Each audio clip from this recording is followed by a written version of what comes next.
Hello. Hello, Hi, everyone. everyone. Hey, good to see you. Welcome to Delight in Fright. I'm Kat, and we have Luna, and together we are Delight in Fright. And we have a very special guest today, writer and director Eric Pennycoff. Thank you so much for joining us. Thank you for having me. I'm excited. And we're very excited. He is the writer and director of The Leech, also some short films. Unfortunate in 2011, The Pod in 2013, Phase 2 in 2014, and then he had a short film in the ABCs of Death 2.5 in 2016. M is for Mariachi, and then Sadistic Intentions 2018, and then The Leech, which is what we're going to start discussing today. Oh, wow, Eric, you've had quite the plethora of stuff you worked on. Well, I will say it's thank you to Arrow for taking those short films. I think you would not even be recollecting some of those early short films if it was not for Arrow letting me just archive stuff on the Blu-ray release. So that's it's funny to hear some of those titles because I've not thought about a lot of them for so long, but I have to remind myself that I was allowed to throw these shorts on there. Really for no other reason than a selfish way to archive it, because who knows how long those Vimeo links are going to be around for, and those old hard drives will be spinning on my desk over here. So at least I know it's archived in one way or another. Yeah, awesome. Well, I do have the actual official trailer. So if you guys want, without further ado, here it is. Hi, I'm Eric Pennycoff, the writer, director, producer of The Leech, and you're about to get a first look at the trailer.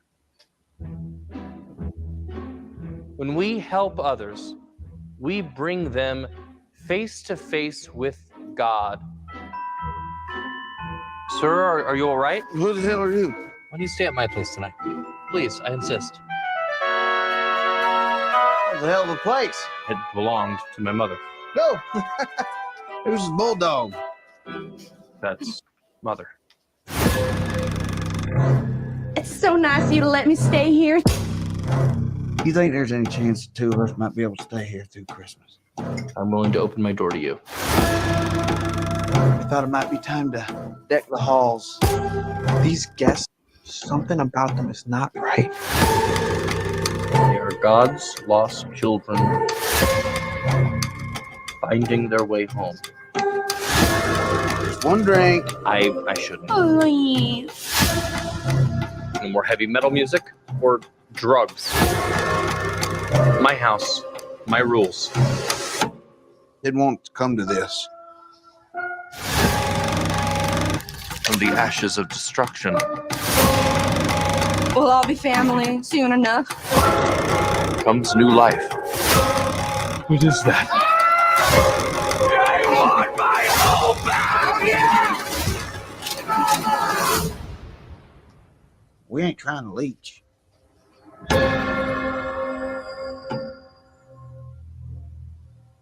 Yay! Yes. Haven't seen that in a while. That was so awesome. Thank you. And the character that spoke to me the most, to be honest with you, was Rigo. Because in a lot of ways, I'm similar to Rigo, where I always try to tell people, this situation is a little questionable. And in the end, it keeps backfiring on me. So Rigo and I were like this. Oh, I'm so happy to hear you say that. There's been a handful of articles that I've either read or times I've gotten to talk about, and I love talking about Rigo. So I love to even start the conversation off with him. I mean, he is, an example that I would bring up if people say, if someone sort of misconstrues the overall moral of the story, saying, oh, well, you should never help people. Is that what it's saying? And no, I think Rigo is actually proof that helping others can be a good thing. It's when, help others with conditions or sort of demands of your own. So for really, Rigo for me is just he's like the shining example of what helping people can succumb to, which in a horror movie means he has to be given the axe at a certain point.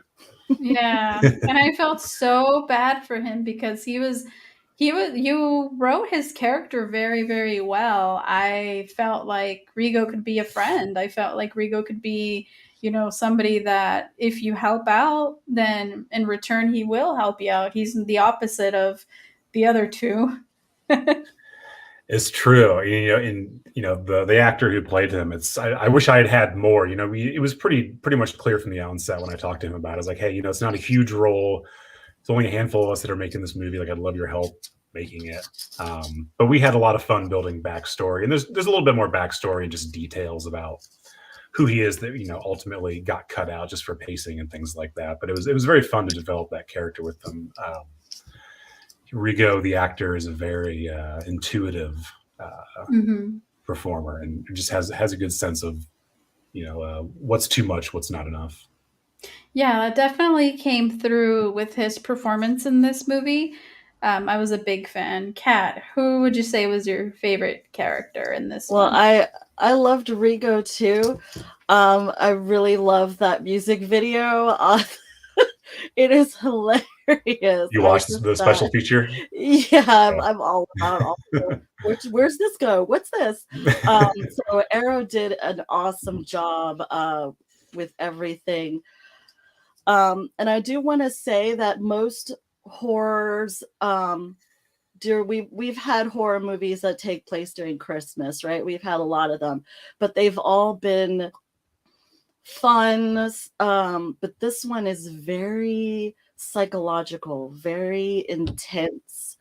And I loved it. I thoroughly enjoyed every minute of it. And I love how you don't explain things to the audience. You let us come to our own conclusions. And I think that's so important. I think I'm a huge fan of Wes Anderson, and I think what he does with meticulous color and staging, you still manage to do through your pacing, the sound, your characters, how you do those close-up shots. And I just thought it was amazing. So I just wanted to thank you for all your work. And I really loved it. There wasn't a particular character that I could say, oh, I love this one. Oh, this one wasn't really built well. They all were very well built. They all seemed very real. That's why it's so heartbreaking what happens to poor Rico. Well, thank you. That's very kind. Thank you for that. I think, I really credit probably the bulk of everything you said to just being fortunate to know a few really great actors, and two of them I've used in my previous movie. Two of them I worked with for the first time, who I was just fans of, both as actors and people. So, I really think a big boost of confidence to kind of make a movie that goes, pretty far and, gets pretty crazy is, you're only really given the confidence to do that if you know you have good actors and people that have a good, I guess, like a cinematic barometer to kind of know not just like how their performance is landing, but kind of how it works in the overall scope of the film. Both Graham and Jeremy and Rigo are directors as well. A couple of them have made feature films. Rigo's made a handful of really great short films, but I think when you know people that you know will have your back, it's a lot easier to kind of swing for the fences. Yeah, that makes a lot of sense. And I'm very fascinated with the universe that you created. I actually went to Catholic school growing up, and I can't believe and I can't imagine that what it would be like for this situation. But every time I was in Catholic school, I always got in trouble for questioning. I was always like, but why? And I asked the nun teacher, whatever. I was like, so do we have a thing like reincarnation? And she's like, no, we don't believe in that. I'm like, why? I got in so much trouble for asking that. And this movie just kind of brought back some of that like questions, especially when he's writing all of the things that he's writing on social media. So I couldn't help but chuckle and kind of be brought back to that time. So that was very interesting. What made you want to do a Catholic horror movie?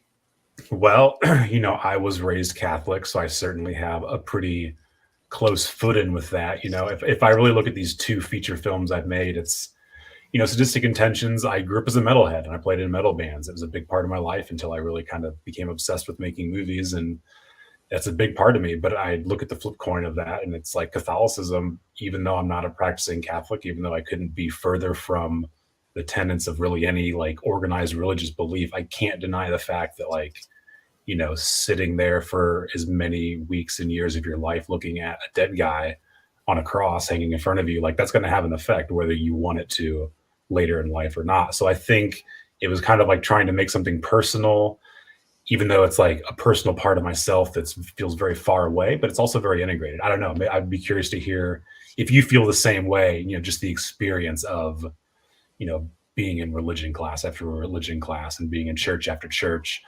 On the other hand, I will say Catholicism, as far as like the Christian religions, is one of the more aesthetically grand and over the top and really great for, production purposes. It's why, The Exorcist and Exorcist 3 and, it's these possession movies. It's like, yeah, they're based around Catholicism because it's as extreme as horror, really. It's as intense and it's like messaging, it's as grand. Some of these churches could be Gothic castles, and the two really kind of go hand in hand. And I think if you probably not just Catholicism, but certainly Catholicism, it's like the visual of the belief system is like so intense and in front of you. I don't know, it's kind of like weirdly inspiring in a cinematic way. So yeah, it kind of just came from that. Interesting. Yeah. So I do have a few family members that are like super into it, that are like nuns and priests and all that. So watching this movie, I'm like, did so and so go through this? Like, did they, you know what I mean? Did they have their own leech in their lives? So it was kind of interesting to think about, people in your life maybe perhaps going through something like Father, what was his name? Oh my gosh, I'm terrible with Father names. David. Father David, thank you. Well, it's funny because Rigo was very upfront with me. I think after he read the script, he goes, "Dude, I love it. I'll do it. Let's do it. But just so you know, I can never show this to my mom because you would never be invited to my house ever." Yeah. And Rigo and I don't live in the same state. I've never met his mom. I don't know when the next time would be, but I do love the fact that he told me up front that I could never show this to my mom. She would kill me and she'd probably kill you. Yeah, I know how some of the things would get very like, this is not what we do around here. Yeah, very exactly. like very dogmatic, very, Sure, yeah. It's all the stuff that's great for a horror movie to have fun with. That's exactly. And no, go ahead, Luna. I was just gonna say, last thing, the visuals on this were so stunning. The cinematography, I loved it. There were so many good shots, and the video was perfect. There was especially the Christmas lights, and like just how the lighting and everything was throughout was really, really well done. And I appreciated seeing very good lighting to kind of set the mood for the film. That was very good. Well, we did it with, an incredible cinematographer, Ramel, but he fundamentally did the heavy lifting himself. I mean, there was virtually no grip and electric crew on this. There were so few people, so he really is a master not only of being a cinematographer, but he's a gaffer. He's gaffed a lot of really great movies, and he knows his stuff, and he's got that New York energy where it's like, okay, let's just do it. And that's a lot of people I've worked with over the years have been from New York, and that sort of unwavered New York indie spirit of let's just do it is certainly alive and plenty well in Ramel. But he also shot Mariachi and he also shot The Pod as well. So it's he did not shoot my first feature, but this was a fun project to circle back with and kind of work with each other for the first time. And I guess when was it? Well, Mariachi was 2013, and then we shot this in 2021. So stretch of 7 years or so. Wow. And I definitely think that that gives a lot to the film as well, because he can have those grand moments, you know, when David's in the church, and then those intimate moments when he's in the house, and the lights are burning, like Luna was talking about, and I think that that really says a lot when people know their craft, and not just their craft, but everything involved. I always love actors, directors, you know, writers, the works that wear different hats, because it's important to understand the wide scope of things, and then the character interaction as well. Yeah, absolutely. And I find that a lot of the best people I've worked with, you know, they didn't just, their first job wasn't just the job that they have on my movie. It's like they really worked their way up through different departments and really learned the craft piece by piece, which is, you know, one of the great things about being an apprentice or finding a great internship or whatever it is that, you know, I was an assistant editor and I was editing other people's movies, and Ramel was assistant camera operating and, you know, gripping and gaffing movies, and really learned every piece of this, you know, sort of strange moving puzzle just over the years, and, you know, has become a fantastic cinematographer. Absolutely. And back to the religious nature of the film, I love that you leave it up to interpretation, as I discussed earlier, like who the leech actually is. I interpret it as the church being the leech. I mean, since the dawn of time, right? It's always been to control. And I love that your themes are always don't believe what you're told, right? I think that's a common thing among your films. I had a very interesting.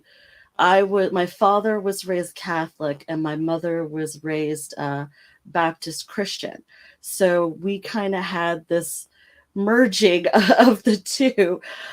So we really loved the ritual. You know, I like the rituals things from my dad's side of the family, so I kind of make my own rituals, and I encourage everyone to do the same, because I think it's that ritual nature that keeps us attuned and reminds us, you know, what's important. And then on my father's side, I always felt terrible for my grandfather, because my grandfather turned out to be gay, and he was very intimate with the church and respected it. And according to the Catholics, if you can't get married, you know, you're sinning. And unfortunately, he passed before he was able to get married. So that's why the Catholic Church, I can feel that claustrophobia, that pain, even though it didn't directly happen to me. And I think you do an amazing job of that as well, helping people get into others' shoes to see, you know, the grass on the other side, so to say. So I think it was a great job all the way around, from any standpoint of religion I feel can relate to this film.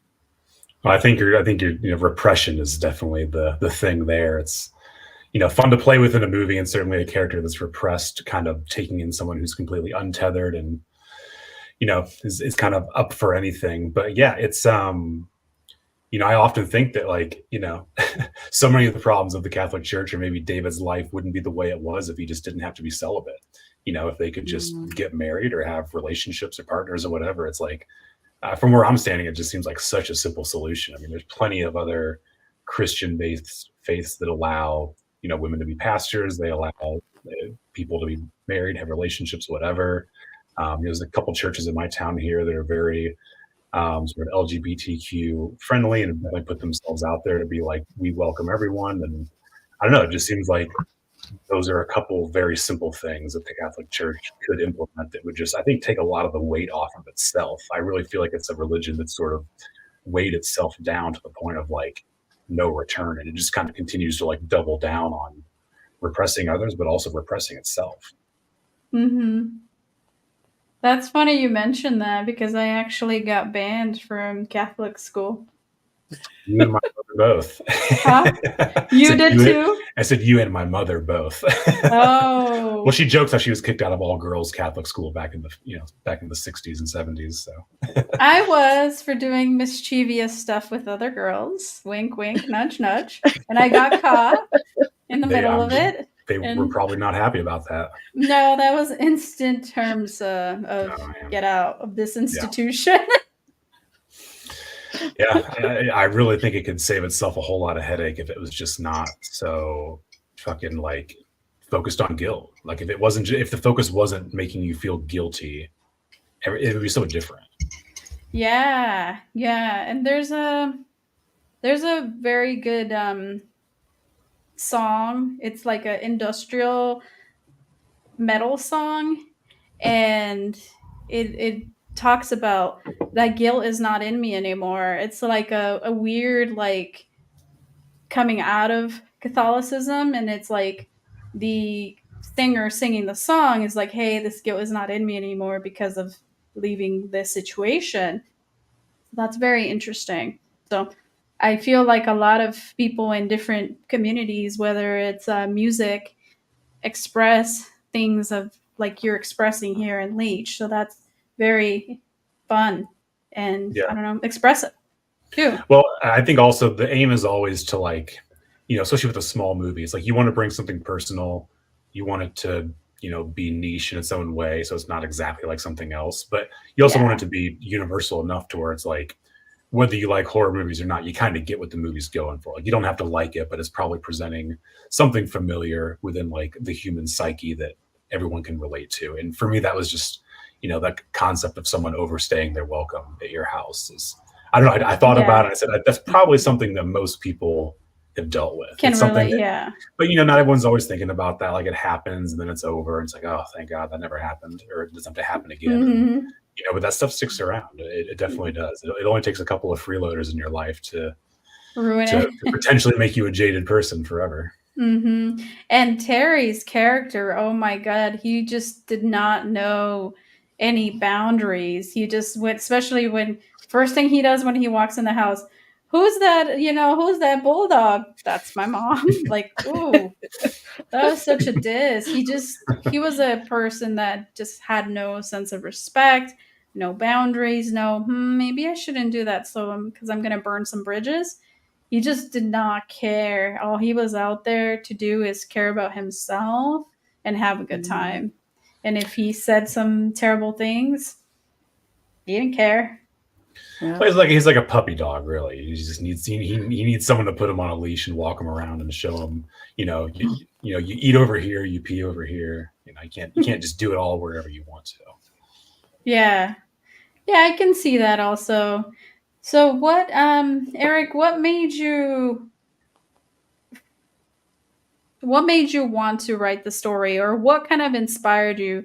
Did you read a story about something, or what kind of brought up this idea of creating these people and this world? Well, I think the basic genre or, conceit of someone being in your house and you can't get rid of them. There's a handful of movies that were made in the 90s that are like domestic thrillers that kind of have that. I mean, they're certainly not the tone and they're not the scope or the sort of narrative drive that this film is, but they're films like Unlawful Entry and Pacific Heights, where it's sort of like almost more of like a legal thriller, like, some upper class socialite in San Francisco has, someone gets into their house and stakes their claim, and because of California law, they can't get rid of it. Things that are very tied in like the logistics of squatters' rights, which is actually it's fascinating to kind of read like what squatters' rights is from state to state. And certainly it's pretty laxed and lean in California, which originally made me think about making something kind of like that, like a more straightforward legal procedural thriller of someone whose house is taken over in California. But, one thing led to another. The pandemic happens, everything gets scaled down. I find myself back in Indiana where it's the middle of winter, and I still kind of have this idea of getting someone out of the house. And I thought, well, I don't know. I mean, it doesn't have to be a big legal thriller. This could be a very small sort of chamber piece with a handful of actors, some of which I already know. And, what about having it be, who's basically, you got to think to yourself, who would have the most tolerance for letting someone into their house? Because what I quickly realized, I was no longer interested about the legality of someone staking their claim in your house. I was more interested about if you actually allowed them into your house on goodwill, who would take advantage of you? And the only person I could think of that would really allow someone like Terry to stick around that long would be a religious figure. And because I was raised Catholic, it made obvious sense to kind of go down that road. And then when I realized that it's going to be frigid temperatures out, I think, well, why can't it be a Christmas movie? And it really kind of just cascaded pretty naturally, one thing after another. But it did start with kind of this idea of like investigating squatters' rights. I was kind of doing like, amateur journalism work on that front. That kind of led me into this bigger interest of not the legalities anymore, but the notion of what type of person would really help someone out and let them into their house. And then, because it's a horror movie, how's it go wrong from there? Mm-hmm. Yeah. And it goes very, very wrong. This movie once it gets everything. going, it builds that intensity and that uneasiness. But then once it gets going, it's off the wall. And you really the other thing is, once you have that most basic container for a movie, I mean, you can do anything. It's everything that I just said could still be an entirely different movie than what The Leech is. And then really the factor into what it is who are the characters and who are these couple actors that I want to work with. And when you realize that someone like Graham Skipper going toe to toe with Jeremy Gardner, you instantly know just by looking at them without even hearing their voice, who's Tom and who's Jerry. It's like, it's almost like simple Looney Tunes arithmetic here in terms of like how these two are going to drive each other crazy at a certain point. Yeah. And when you really define one character as repressed, like we're talking about, and one person as completely unhinged, it's, there's if you're even like, half creative, there's no end to the amount of just like bad situations you could put those two in. Yeah, for sure. And there's the no filter, right? Yeah. Terry versus the extreme filter that he's had Mama put on him, the bulldog. Tie him down with so much repression that I don't think he even knows who he is anymore. If he ever really was a real person, you know what I mean? Yeah. Mm-hmm. Yeah. Seeing him go through, seeing Father David go through the stages that he had to go through. I won't say any spoilers because you guys need to see this. But seeing him go through the stages kind of reminded me of like the 5 or whatever stages of grief or whatever, because he was in denial a lot of the times, like, oh no, this situation's going to get better. And then at the end, I do feel like he reached some sort of acceptance and just woo. Well, yeah, any devout Catholic will tell you that, actions can be justified by the hand of God, so to speak, which is certainly where the third act goes. This idea that it's no longer me doing it, but it's a higher power who's guiding me to do it, which is maybe one of the scariest things ever.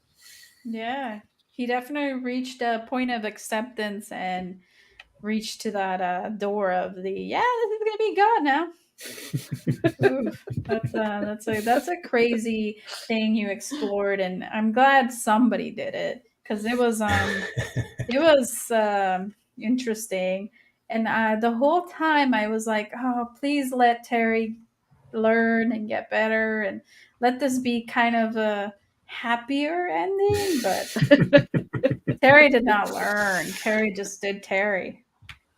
I don't know. And I like how you put those little tidbits in there where the audience can kind of think a lot of this is in his own head. Is he insane, or is this really happening? Yeah. So I love that. So you can watch the movie multiple times, and depending on what's going on in your life at the time, come to completely different conclusions. Yeah, I always thought like maybe the only happy ending for this movie would be is if the final shot zoomed out far above the earth and you realize that you were inside of a snow globe held by the Grim Reaper. And at least it has, and basically ended the same way that the first Men in Black ends it, when you realize that we're all just marbles in some sort of alien's bag on a foreign planet playing a game with it. It's like, it might not be a happy ending, but I guess it gives you some context that there's a bigger thing out there. There's a bigger picture, yeah. There was like a old soap opera that they ended that way, and people were so pissed. It was one that went for years. I forgot what it was called, but pretty much a snow globe, and it's a kid's playing with it, and It's probably a couple Hallmark Christmas movies that have started the movie and ended the movie that way. Nice.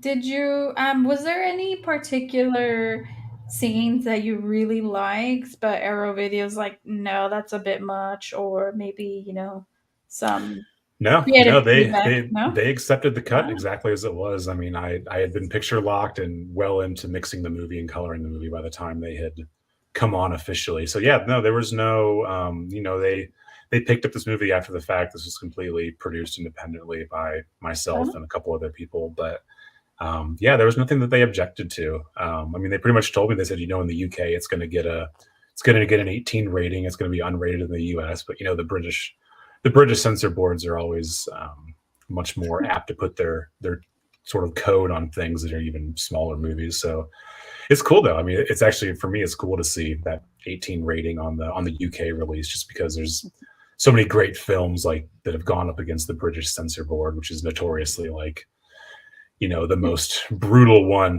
especially to horror movies like Evil Dead and Zombie and things like that throughout the 80s when it was all bootlegs. It's cool to see that, but they didn't object to anything. I mean, there's a couple smaller things that got cut out of the movie. There's a couple, I wouldn't say they're bigger things, but they're mostly just like scenes that went on for a little bit longer. So there's probably about, maybe 20-30 minutes of just extra stuff, but none of it's whole scenes. Is sort of just like additions to scenes that when I'm editing it later, I sort of look at it and say, oh, it seems way more logical to get to A to B by this, and just kind of cut out this aside thing here. Yeah. But, you try to leave some of that stuff in there, but certainly I learned, maybe after editing Sadistic Intentions, which has a lot more of that, there's far more scenes of just sort of sitting and rambling and character development that, I wanted this movie to move a lot quicker. Yeah, that makes a lot of sense. Did you? And how did you get Arrow involved? How did I what? How did you get Arrow involved? I had Sadistic Intentions, we had our UK premiere at Fright Fest, which was the first time I got to go to the UK, which was awesome. And I got to meet them there, and we didn't have distribution for that yet, and they were considering taking it for a second, but they were just putting out Jeremy's movie After Midnight. And I think the logic was, it would be a little heavy on the Jeremy Gardner sort of side of things coming out at Arrow. So they said, we're going to pass on this, but let us know about your next movie. So, when I go to make The Leech and I'm starting to send it to people, they're one of the first people I send it to. Unfortunately, we got to go back to the UK for Fright Fest this last August, or I guess a full year ago at this point, where we had the UK premiere and then, released it shortly after at Christmas time. But they were great. I mean, they knew it was a Christmas movie that we needed to wait and put it out at the right time, because no one wants to watch a new Christmas movie in June or July. That's true. And I see here that the debuted world premiere was in Chattanooga Film Festival, and you did win quite, like we saw on the preview, you won quite a few awards, so very well deserved there. Yeah, thank you. That was awesome. That was a total surprise to win Best Feature from the judges' side. Yeah, lots of, I bet a lot of good competition. Yeah, it always is. I mean, great movies go to that festival, and it's one of the best programming teams that I'm aware of. Awesome. So we talked a little bit about Sadistic Intentions, and I do have the trailer for that. So let's show it real quick. So we have this other piece to also discuss, because I think this one's really good. And I'm a Metalhead fan, and I can tell you, whoa, the music in this is just amazing.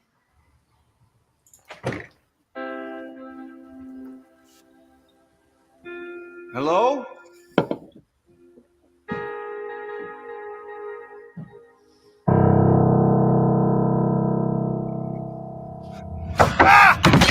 I'm so sorry. I'm Chloe. I'm Kevin's friend. Stu, also Kevin's friend. Kevin said you were visiting family or something? No, I'm just here for band practice. Hey, Kevin, we're just wondering where the hell you're at, man. Kind of spooky out here. Yeah, it's atmospheric. It's Tell me about your band. What's the name of this band? Morbid Annihilator. Metal used to be intimidating. You know, it used to be dangerous. What are we doing? I want to make them scream.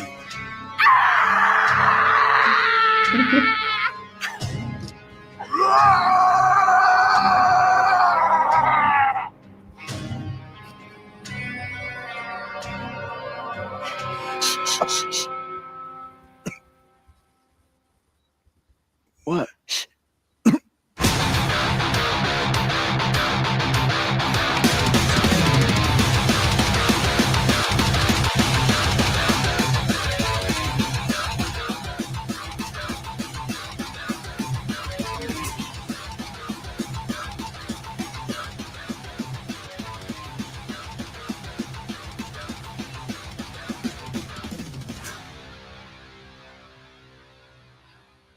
Yes. Awesome. Ooh. Did that bring you back to, you know? I haven't watched that, and I've not talked about this movie in a very long time, so this should be interesting. Wow. I know I had to bring it in because I'm a huge metalhead fan, and it spoke to me on so many different levels. The music, just all the instruments and everything is just amazing to see. Yeah, well, I used to be a metalhead, used to play in metal bands. So when it came time to get a bunch of gear and guitars and pedals and shit together, it was just You had it. probably the easiest for production design to just call these couple friends I have and they'll show up with a van of stuff. Nice.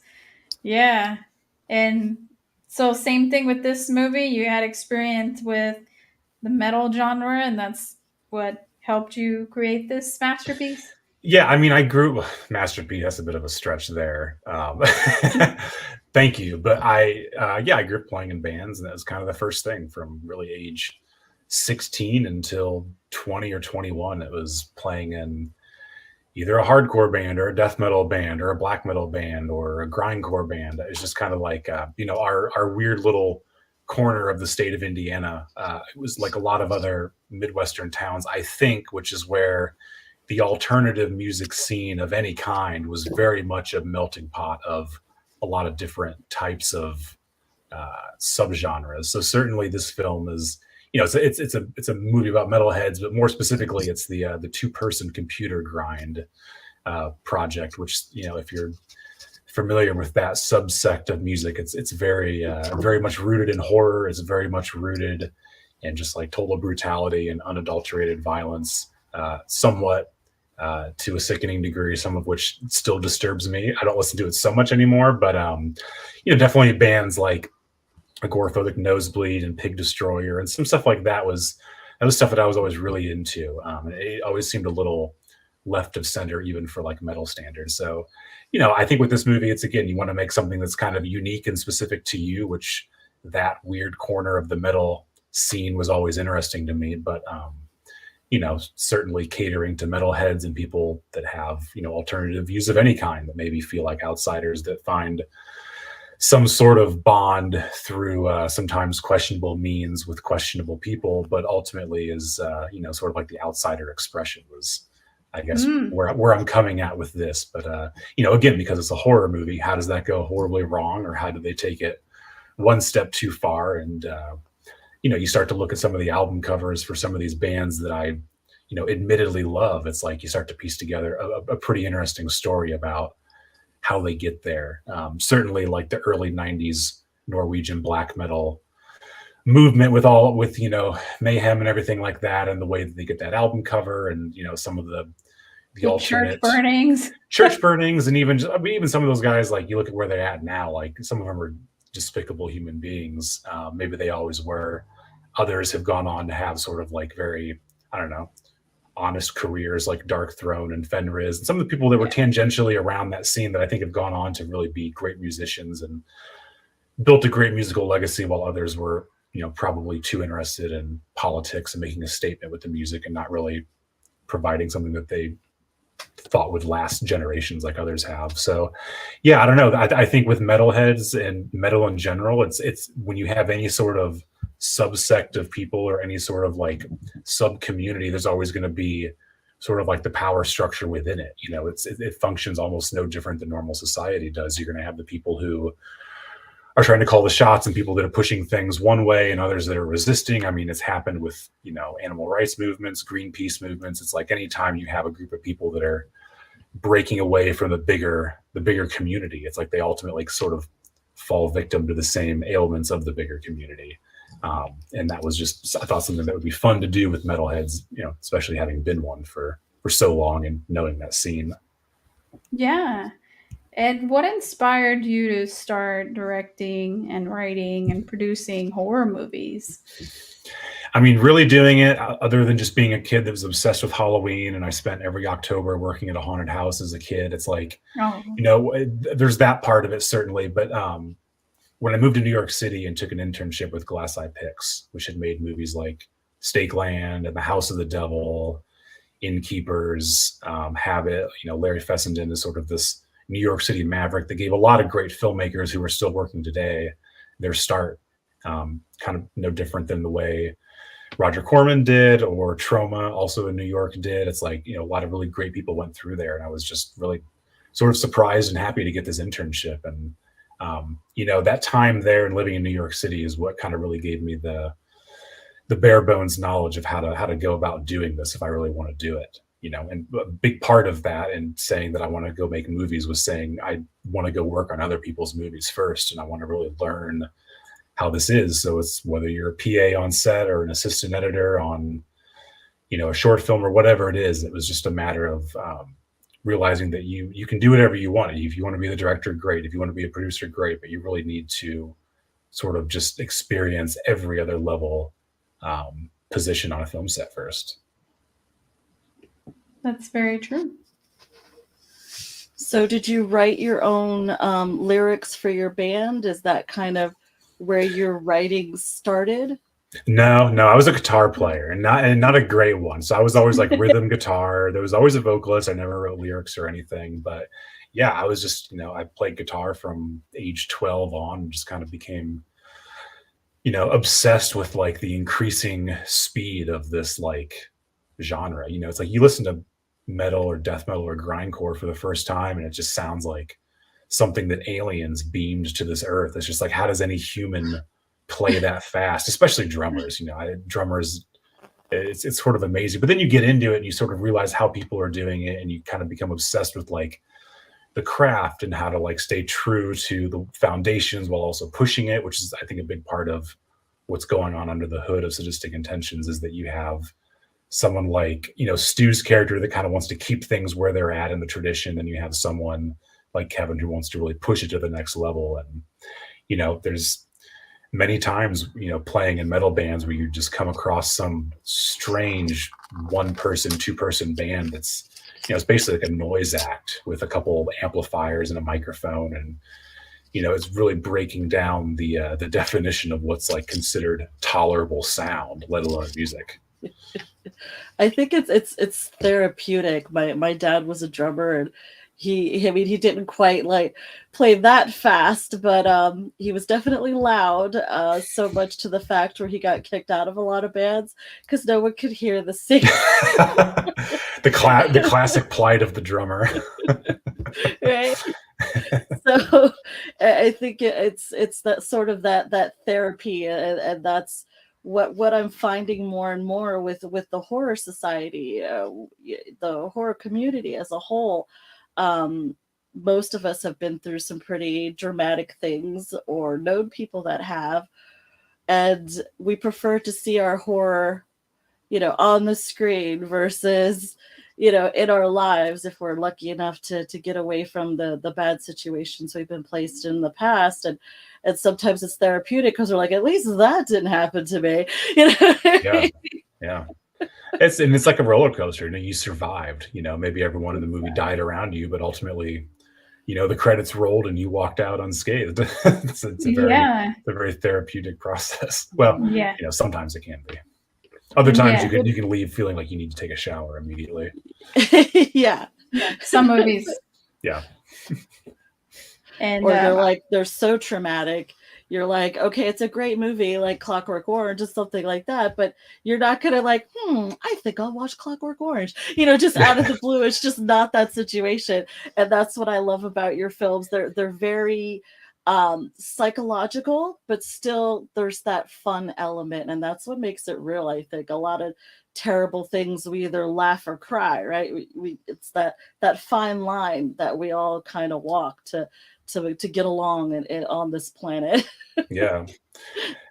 And really, even like, I think that came about definitely with The Leech, because when I went out with Sadistic Intentions, I went to all these film festivals, and don't get me wrong, I like Sadistic Intentions a lot. There's a lot of people that really like it. A lot of people on the festival circuit really responded to it. But when you sit and you watch a movie that's sort of slow and tempered and sort of unfolds itself slowly, like The Leech, play against a movie before or afterwards that's just sort of like a nonstop crazy horror comedy and just gets the laughs and it gets the energy, it's kind of like, I kind of want a little taste of that, like that's a little more close to like that heavy metal energy that I was always thriving for, maybe more so than the movie that's about heavy metal even is. So when it came to The Leech, it's like, I know it's heavy and I know it has its own pace to it, but I really wanted it to be something that is as much fun to just kind of watch it unfold. And, hitting that like sweet spot of 80 minutes for a runtime was definitely a goal. And I think sort of a runtime that more filmmakers should aim for. I think, unless you've got a really big budget and kind of have the scope there to support it, I think we need to be seeing more like 70 to 82-minute movies. Yeah, I completely agree. And when watching your short films, it's impressive what you're able to do in a short period of time. The short film with M, and I was just like, wow, sometimes blown away. I mean, the unfortunate, I mean, we start with this like issues with commitment, it kind of seemed, and that void. And the pod, basically, it's just a dude strapped with some hardware, but it's an amazing story. Like you're able, I love that you write what you know, and you're able to fit whatever you need to fit those ideas within any particular budget, and it doesn't come out like Sci-Fi Channel independent film. You know what I mean? It's raw and gritty and real, and I love that. And even in phase 2, when there was like that little tidbit, the character says, towards the pod, like a void returning home. I was like, oh, that's nice. He tied in all his other short films. So I love those little Easter eggs and things like that. And your common themes are great. I don't think you should sell yourself short. And I'm very excited as to what you have planned in the future. I'd like to hear some about that. Oh, thank you. That's very nice. I guess also just for a second, because you mentioned Mariachi. Well, that had to be 3 minutes. That was the rule for doing these submissions. It could not be longer than 3 minutes. And just like the editor and me, I kind of went crazy. It was so hard because we shot so much extra stuff. I knew it wouldn't all make it in, but it was a pain in the ass to get that to feel like a developed thing with individual mini acts that didn't feel rushed by and still hit that 3 minute marker. So yeah, it's that, just thinking about it, that might have been like a good training ground to try to just pack as much of a punch as you can in a short amount of time. As far as what, even a commercial, right? Yeah, longer commercials. I've made a couple of small commercials for really just smaller companies before, so I give total credit to anyone that can figure out how to make a great commercial in 30 seconds, because that time just flies by. I really don't know how people do it. I need a little bit more time than 30 seconds. Yeah. But as far as what I'm working on next, I don't have anything too firm to really report on. I've got these kind of like very vague tent poles where it's like, I would love to make a body snatcher movie, like a true pod person ode to Invasion of the Body Snatcher movies. Like there's only, there's a couple true pod people movies, and there's a handful of movies that would be considered body snatcher movies or imitator movies, like The Thing or even They Live. John Carpenter's kind of played in that territory without being a direct derivative Invasion of the Body Snatchers a couple times now. So I stuff love like that's really Invaders from exciting. Mars. Invaders from Mars is great. It's so much fun. It's just like, why can't we get sets and characters that look like that anymore? It's just so much fun, and it captures the imagination of a child the same way that, you know, E.T. or any of those 80s classics did. But then I would really like to just make a daytime horror film. You know, I've made a couple of these movies with next to no lighting in the middle of the night. You know, most of the scenes take place, you know, in pretty dark, cavernous territories. But I would love to make just a broad daylight, scary movie. You know, Texas Chainsaw Massacre, Hills Have Eyes. I think there's something to be said about scaring people in broad daylight. It just kind of sounds like a fun aesthetic challenge. It would be very much different from where I've been on these past few movies. So it's like I have like very like vague stuff like that, but I don't have anything good written, and I don't have any crazy plans anytime soon. I mean, certainly with dual strikes going on right now, it's like no one's making anything. Kind of feels like COVID 2.0 a little bit, in terms of like you just kind of wait out the storm a little bit. But yeah, you know, always writing and always scheming, trying to think of something. Yeah, but you know, it's always in the genre somewhere. Very, very few times have I thought of something that's really outside of horror or science fiction or anything like that. It would be fun to get back to sci-fi though, you know, especially in the sci-fi horror world. Would be fun. Fantasy. I was just gonna say, Luna, what is your Please, Eric, I'm gonna pitch it to you because I pitch it to everybody. Yeah. Please make a fantasy horror movie. Please. I would love to. Do you like what Panos Cosmatos is doing, like with Mandy and Beyond the Black Rainbow? Have you seen his films? I've seen pieces of it, but that's something that I need to invest more time in. I feel like he's got a really interesting thumb on like fantasy in his own sort of defined way. I'm a big fan of like the original Dark Crystal. I would love to do stuff with puppets. Yes. You know? I actually thought the Netflix show was pretty good. I was kind of sad they got rid of it. It's pretty, I mean, they let them use real puppets, and it's like state-of-the-art puppet technology, and it looked amazing. All the puppeteers. I don't know. You know, it's like a little bit older I get, the more I do kind of want to make something that's so untethered from reality. Especially after making 2 films that are pretty grounded and maybe a skewed real reality. Yeah. Definitely, I'm a big fan of fantasy horror, and we need more goblin murders. Yeah, I know. We need more weird creature and yeah. It just, you know, I think as everything becomes far more digital and CG kind of really takes the front stage, it's just like we're all the great mask makers. Like, where, you know, they're out there. I don't mean to say there aren't any. They're, you know, working on films or at conventions selling their masks or whatever it is, but it's just like there's so many great, you know, hands-on artists out there still who I just, you know, it's great to see stuff in a movie like that. I'd really want to see like a campy, like a Friday the 13th and a Pan's Labyrinth together. I love Pan's Labyrinth. Oh, that would be incredible. You have the slasher element with the fantastical beast element just together.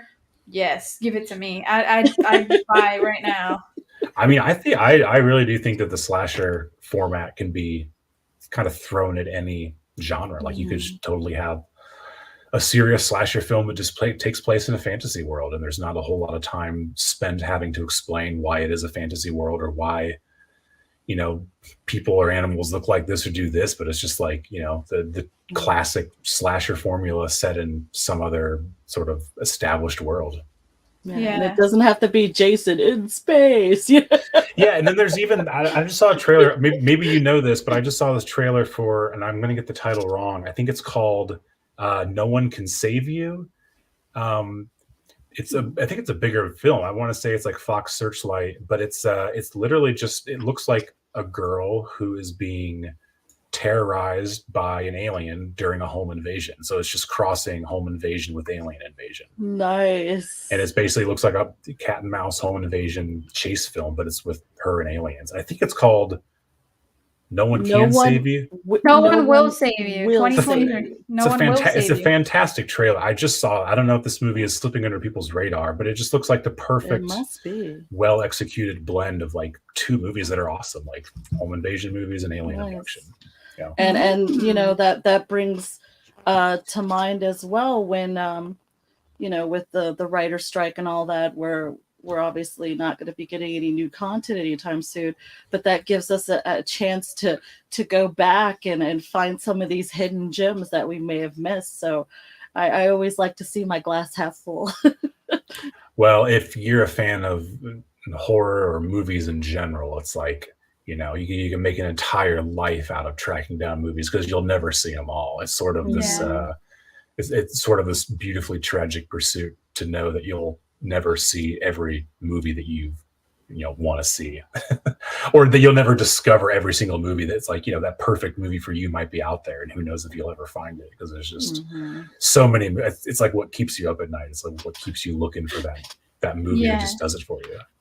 And what really worked for me in Leech, going back to it just a little bit before we wrap up, is there was very serious moments, and then you had a little bit of a break where something funny or comical would happen.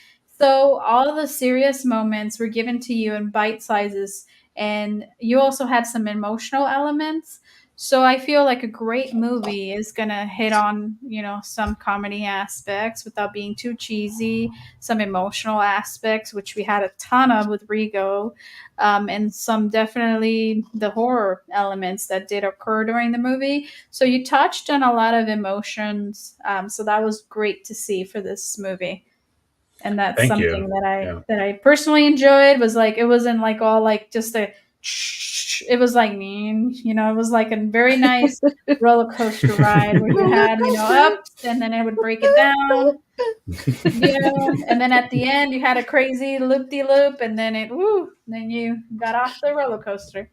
So next time I'm pitching a movie, I'm just going to have you make that same circle to describe exactly the trajectory of it, because that's it's exactly what I'm going for. So it's cool. definitely the way that, trying to keep the energy of the Leech up there. But thank you. That definitely resonated, and that came through because I felt that way. I was like, yeah, you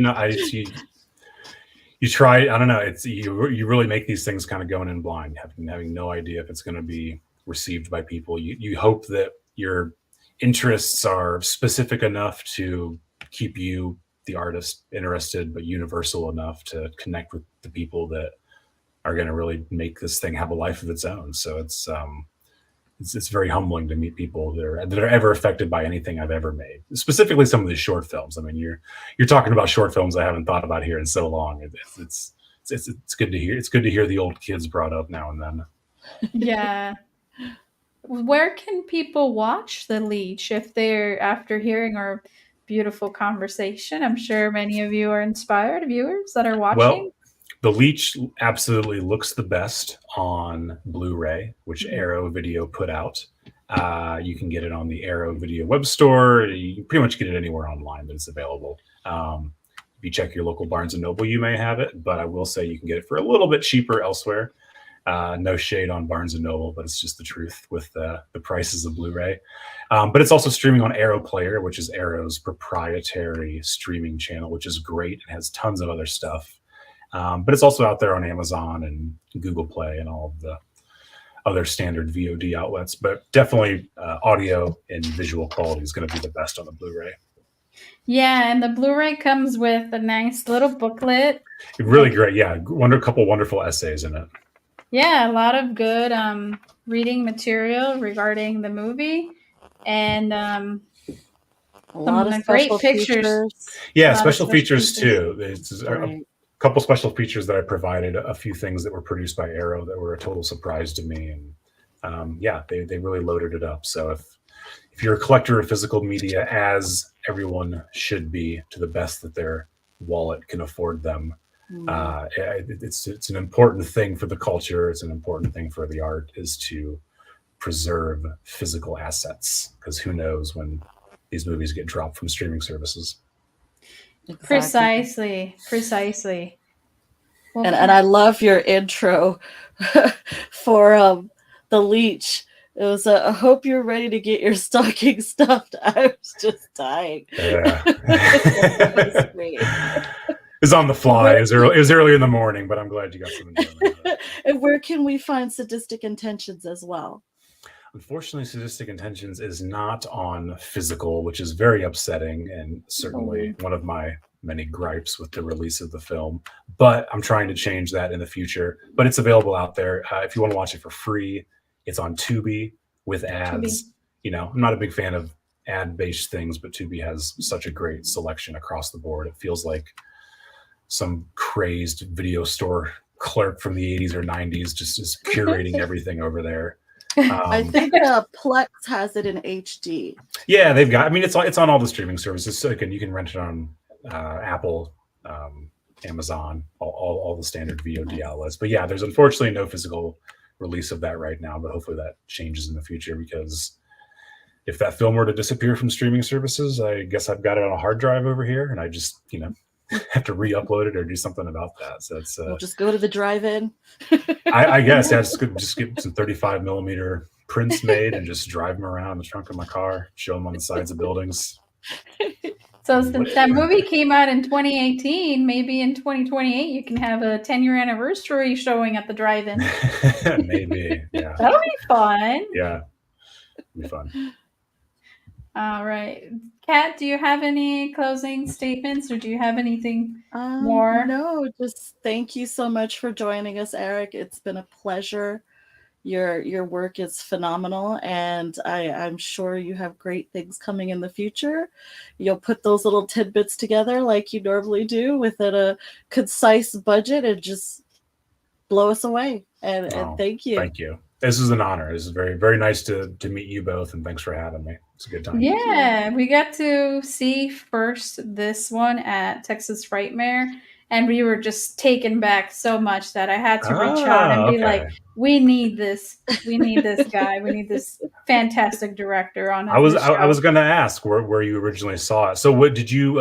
Arrow was at Texas Frightmare, weren't they? Because they told me at the last second that they were going to do a screening of it. But I know they typically travel there just to set up a booth every year.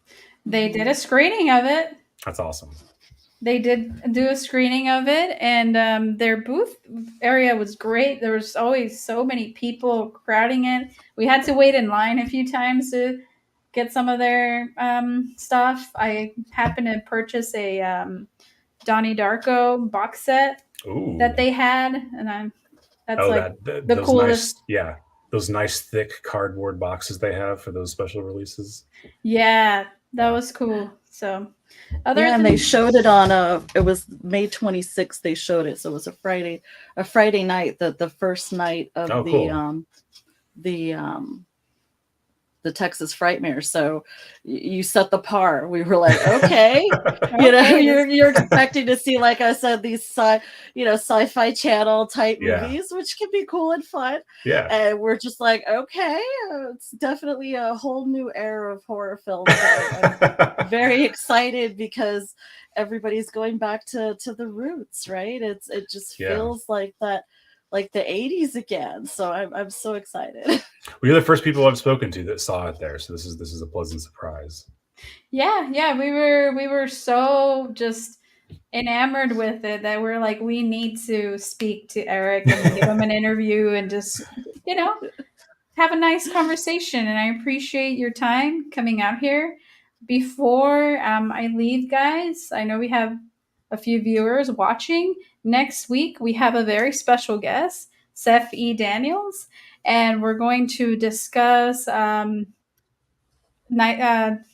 one is it? The Deadly Night 3, right, Kat? Silent Night, Deadly Night 4. He wrote Bride of Reanimator. He wrote Girl Next. He's the writer of.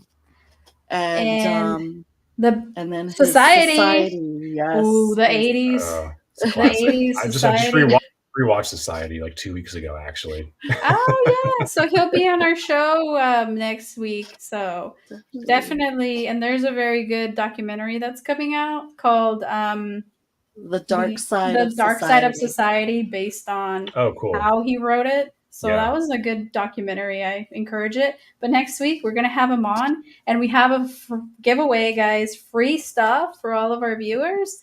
It's provided by Crazed House. So if you guys want to, get some free stuff, come in, watch the live, comment, and then we'll pick a winner. Well, thank you, Eric. Yeah, thank you. Thank you. Again, enjoy the rest of your evening. Great meeting you. Great meeting You you as well. too. And thank you, everybody. Please check out this wonderful movie. Please, we need more people to support indie film. And that's it, you guys. Have a good night. Enjoy the rest of your Manic Monday. And hope you had a wonderful time with us tonight. Bye. Bye.